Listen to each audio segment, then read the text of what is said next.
अवसर दिया। आप लोग अपनी बातचीत में अक्सर बिजनेस सेंटीमेंट की बात करते हैं। इस चुनाव में 130 करोड़ भारतीयों ने अपना सेंटीमेंट ही नहीं जताया, बल्कि जजमेंट भी दिया है कि विकास ही उनकी सबसे बड़ी प्राथमिकता है। और यहां बैठे बिजनेस लीडर समझ सकते हैं कि विकास के पक्ष में यह सबल मैंडेट वास्तव में भारत में नए अवसरों का एक प्रकार से ऐलान है। आज भारत की जनता उस सरकार के साथ खड़ी है जो बिजनेस एनवायरनमेंट सुधारने के लिए बड़े से बड़े और कड़े से कड़े फैसले लेने में पीछे नहीं रहती।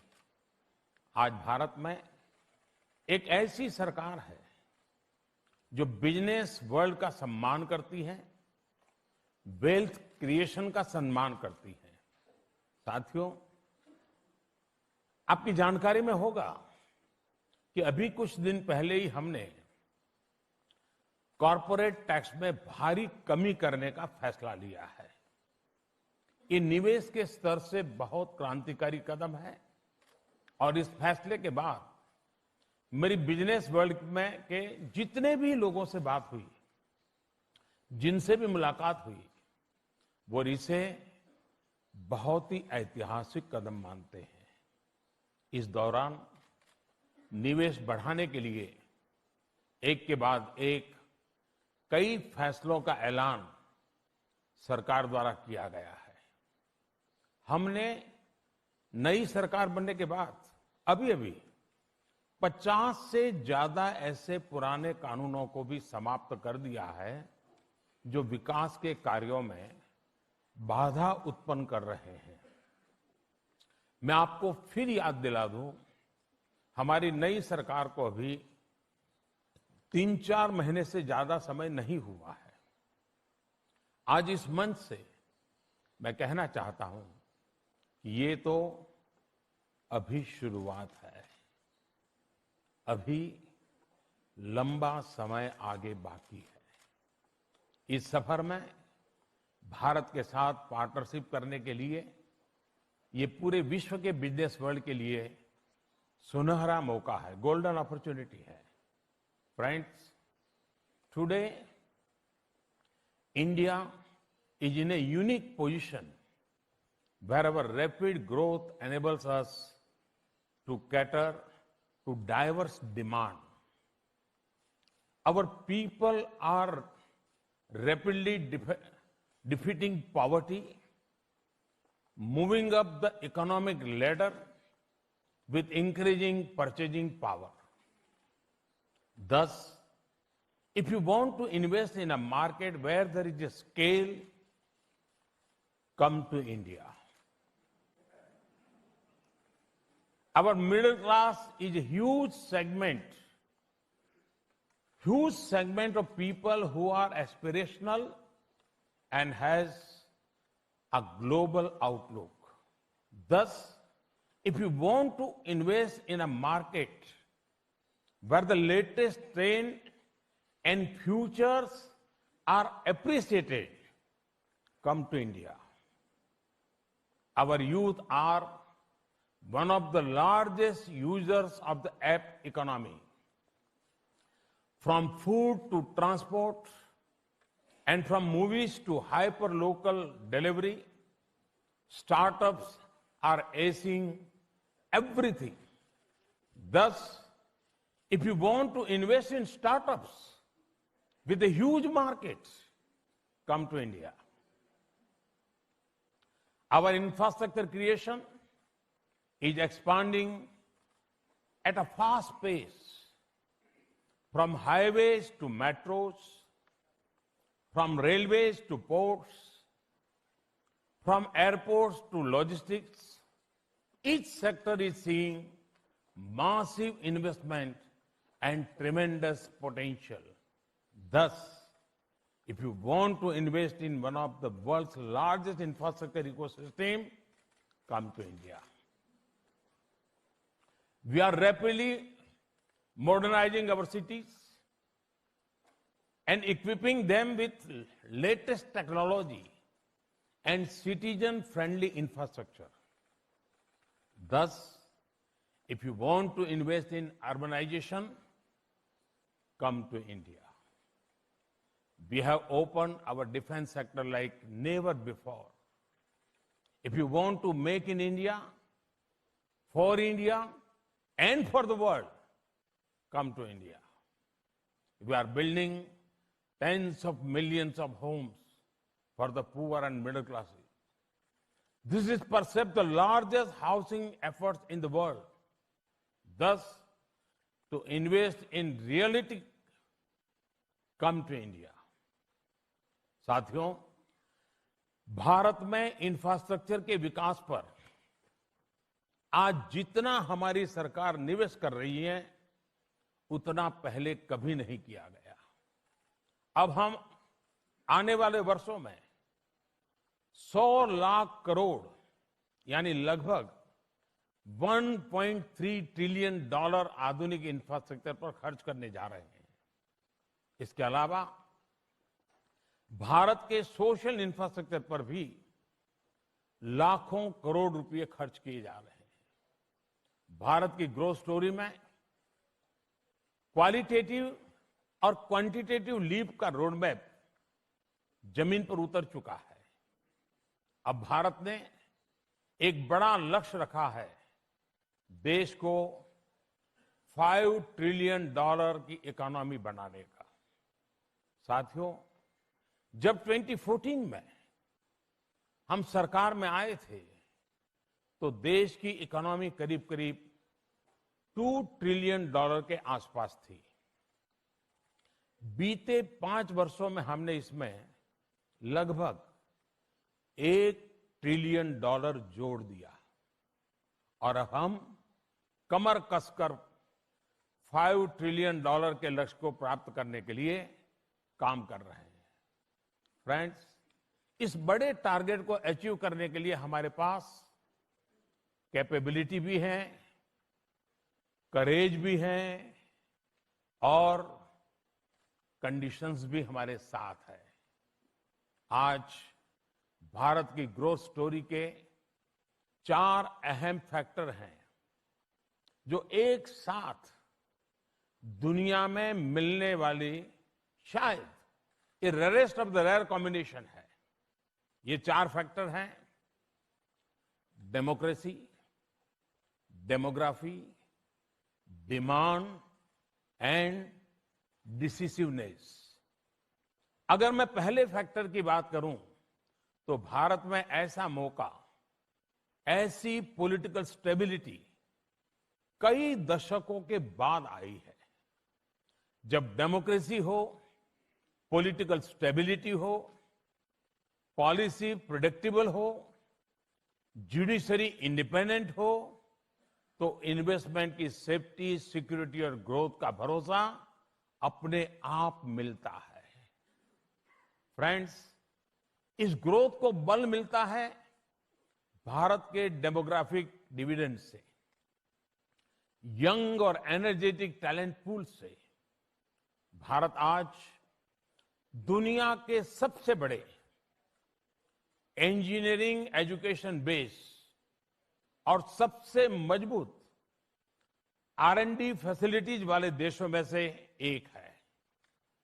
इनोवेशन को लेकर जो एनकरेजमेंट भारत के युवाओं को मिल रहा है, उसके कारण अमेरिका और चीन के बाद भारत यूनिकॉर्न्स के मामले में तीसरे नंबर पे है, 3rd नंबर पे है।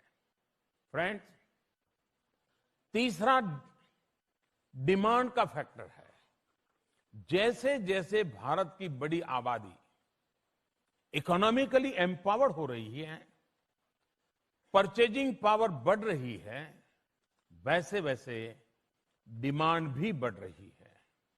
उदाहरण के लिए, पिछले कुछ वर्षों से एयर पैसेंजर ट्रैफिक की ग्रोथ डबल डिजिट में है, जिसके चलते आज भारत दुनिया का तीसरा बड़ा एविएशन मार्केट बन चुका है। फ्रेंड्स, डेमोक्रेसी, डेमोग्राफी और डिमांड के साथ ही आज जो बात भारत को विशेष बनाती है वो है डिसिसिवनेस।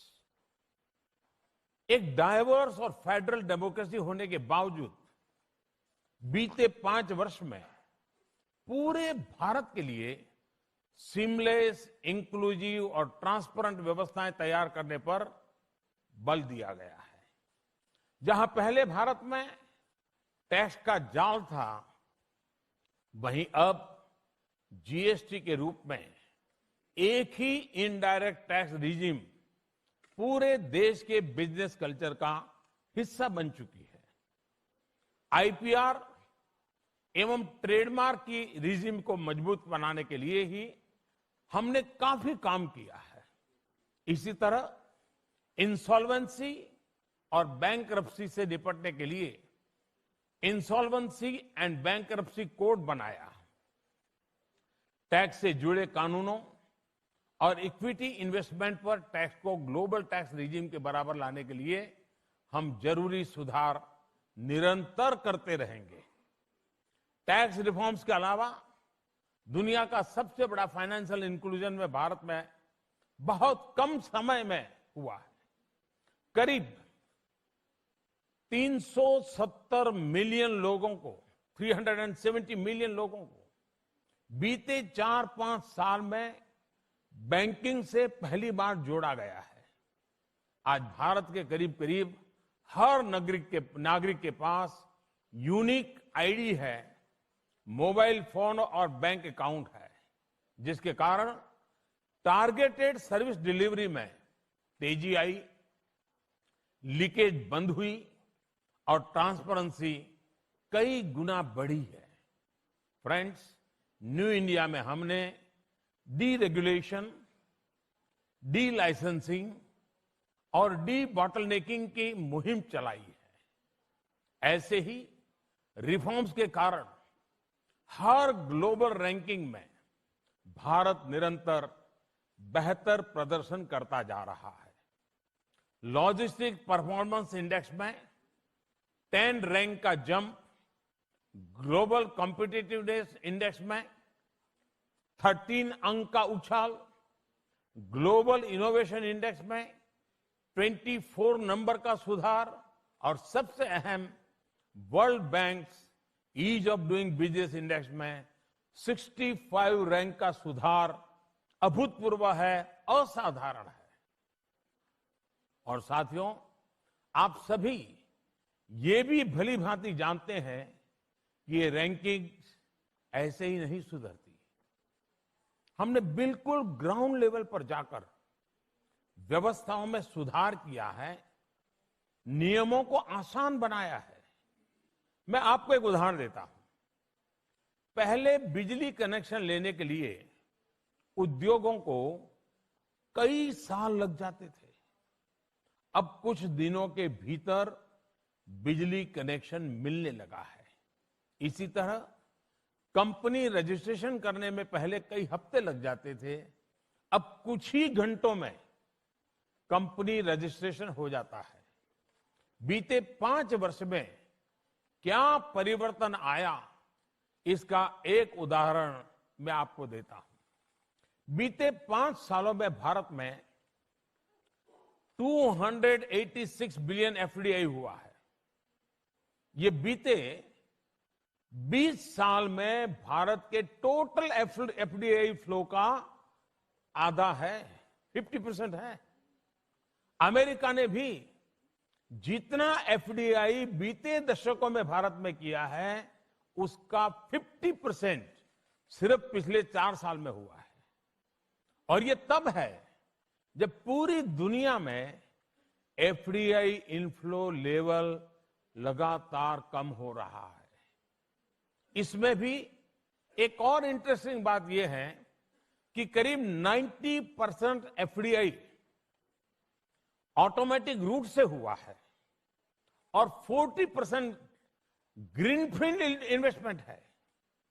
यदि आज इन्वेस्टर का भारत पर भरोसा बढ़ा है और वो लंबे समय के लिए आ रहा है। फ्रेंड्स, ब्लूमबर्ग की अपनी रिपोर्ट में भी भारत में आ रहे बदलाव की गवाह है। ब्लूमबर्ग के नेशन ब्रांड ट्रैकर 2018 सर्वे में भारत को इन्वेस्टमेंट के लिहाज से एशिया में पहला नंबर दिया गया है। 10 में से 7 indicators, political stability, currency stability, high quality products, anti corruption, low cost of production, strategic location और रिस्पेक्ट फॉर आईपीआर, इन सब में भारत नंबर 1 पे रहा है। बाकी इंडिकेटर्स में भी हम काफी ऊपर हैं। Friends, your desires and our dreams match perfectly. Your technology and our talent can change the world. Your scale and our skills can speed up global economic growth. Your prudent method and our pragmatic mind can write new stories in management.